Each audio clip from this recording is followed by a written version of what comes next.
Nesta quinta-feira, o Internacional apresentou o goleiro John, 26 anos vindo do Santos e que chega para disputar posição com o Kehler e garante, tem potencial para isso. E não é porque jogou pouco no ano passado que não tem amostras boas, na visão do próprio goleiro, para brigar pela titularidade. No mercado de transferências, a direção anunciou a saída de David, que inclusive já estreou pelo São Paulo e marcou gol. Tudo isso ao longo da quinta-feira. Tem também o avanço por Baralhas. E o presidente do Atlético Goianiense complicou a negociação e arrumou uma confusão com o atleta e até com a família do jogador.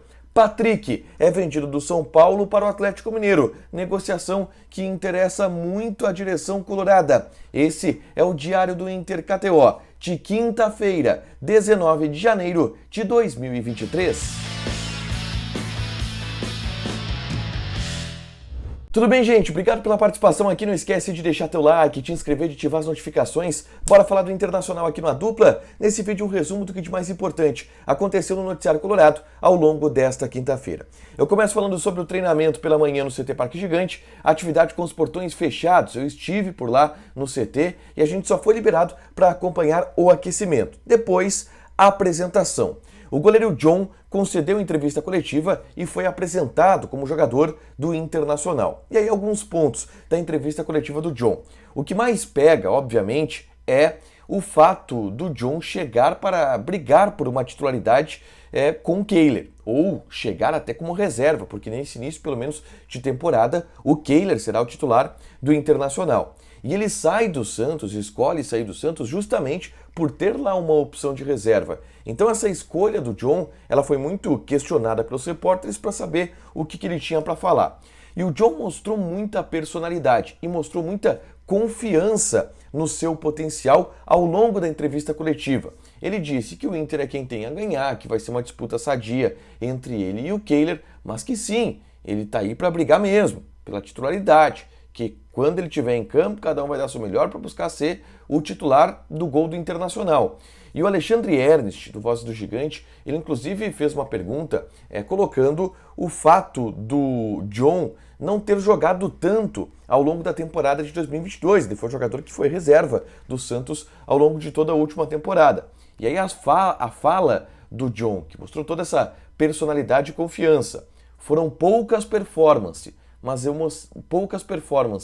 mas eu mostrei que eu tenho qualidade, que eu tenho potencial e que eu posso sim ser um goleiro útil. Falou muito da Libertadores dele de 2020, de 2021, que de fato foi uma Libertadores onde o Santos foi vice-campeão e teve no John uma boa participação, e ele jogou esse currículo todo para justificar a sua contratação e justificar a sua candidatura à titularidade do gol do Internacional, algo que vai acontecer agora a partir do início dessa temporada, tá? Além de John, a gente teve anúncio no início da tarde desta quinta-feira. O David, que foi anunciado como reforço do São Paulo, uma negociação que a gente já havia antecipado aqui que estava acontecendo, e inclusive o Inter já havia liberado o jogador. O São Paulo anunciou o David meio-dia, contrato de empréstimo, 1 ano, com opção de compra de 4 milhões de euros ao final do vínculo por 90%. Eu conversei inclusive com o André Curi ao longo dessa quinta-feira e ele me confirmou que é uma opção de compra, não existe cláusula que pode obrigar o São Paulo a pagar esses 4 milhões de euros, sendo que metade desse valor é do Internacional, caso a venda ela ocorra. E o David, inclusive, já estreou pelo São Paulo. À noite, o São Paulo jogou contra o Ferroviário de Araraquara. E o David foi titular e fez gol. Ele não só estreou, ele foi titular e fez gol. E aí tem um detalhe. O jogo abriu 1-0 para a Ferroviária com gol do Heitor, ex-lateral direito do Internacional. Aí o David empata. E aí depois o São Paulo vira ainda a partida e vence na estreia do David, novo reforço do tricolor paulista. Eu quero falar sobre Gabriel Baralhas, tá? Porque o Baralhas, volante do Atlético Goianiense, que está avançando nas negociações com o Internacional. O Inter está muito próximo de acertar com esse jogador. E o presidente do Atlético Goianiense, eu trouxe ontem aqui no Diário do Inter KTO, ele afirmou que o Baralhas ganharia no Internacional 5 vezes o que ele ganha atualmente no Atlético Goianiense.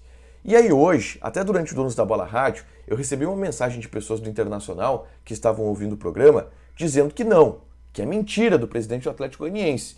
E que ele falou isso mais para tumultuar e para justificar o fato dele estar perdendo o jogador.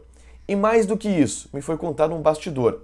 A família do jogador ficou chateada com o presidente do Atlético Goianiense, porque quando eles ouviram o presidente do Atlético Goianiense dar uma entrevista dizendo que o Baralhas iria ganhar 5 vezes o salário que ele ganha no Atlético Goianiense, eles olharam para o Baralhas, pô, tu tá escondendo dinheiro? Como assim? Porque não era a informação nem que a família do jogador tinha. E aí o Baralhas, enfim, também deve ter cobrado do presidente, deve ter falado alguma coisa pro presidente. E logo depois, tá, a imprensa goiana entrou em contato com o presidente, João Batista Filho costurou também essa história junto comigo ao longo do Donos da Bola Rádio. E para a imprensa goiana, o presidente do Atlético Goianiense disse que foi uma figura de linguagem dele, que não quer dizer que seja 5 vezes mais. Bom, a gente estava calculando o salário do Baralhas, tá? Que no Atlético Goianiense ganha entre 60 e 80 mil reais. Se fosse 5 vezes mais, ele ganharia no Internacional entre 300 e 400 mil reais por mês. Se não é, e o Inter diz que não é, e o próprio presidente recuou dessa história agora, então é menos de 300 mil reais por mês que o Baralhas vai ganhar no Inter. Quanto é? Não sei. Não tenho salário. A pista que a gente tinha era do presidente do Atlético. E é uma pista que se mostrou furada pelo próprio presidente e pelo que o Inter também me relatou ao longo do dia de hoje, tá? Mas tá caminhando a negociação, tá? E deve ser acertada nos próximos dias. Eu quero ainda falar sobre Patrick, porque o Atlético Mineiro anunciou a contratação do Patrick do São Paulo, tá? Comprou 80% dos direitos econômicos do jogador por 8 milhões de reais. O Inter possui 35% dos direitos econômicos do Patrick. Aí tem que fazer uma conta, 35% de 80%. E aí esse valor em cima de 8 milhões de reais. Sou ruim de matemática, mas o Inter vai brigar com o São Paulo por algum valor. O São Paulo precisa comunicar ao Internacional quanto recebeu da transação e entrar em um acordo com o Internacional para pagar aquilo que está colocado no contrato, tá? Que é 35% dos direitos econômicos do Patrick, e o Inter vai, enfim, solicitar esse dinheiro, o São Paulo deve pagar sem maiores problemas, e o Inter vai ter uma grana boa aí, se espera algo em torno de 2, 3 milhões de reais pelo Patrick, pelo menos, tá? Para fechar, gente, vamos falar de KTO. Vamos passar as odds aqui de Internacional e Juventude estreia Colorado no Campeonato Gaúcho. 1.5 a odd do Internacional, 3.9 a odd do empate e 6.5 a odd do Juventude. Sábado, 7 horas da noite. Joga lá na KTO, te registra, coloca o cupom ADUPLA que tu ganha 20% de bônus em cima do teu primeiro depósito. Fechado? Deixa teu like, te inscreve, ativa as notificações que vai ter mais conteúdo aqui no canal. Beijo!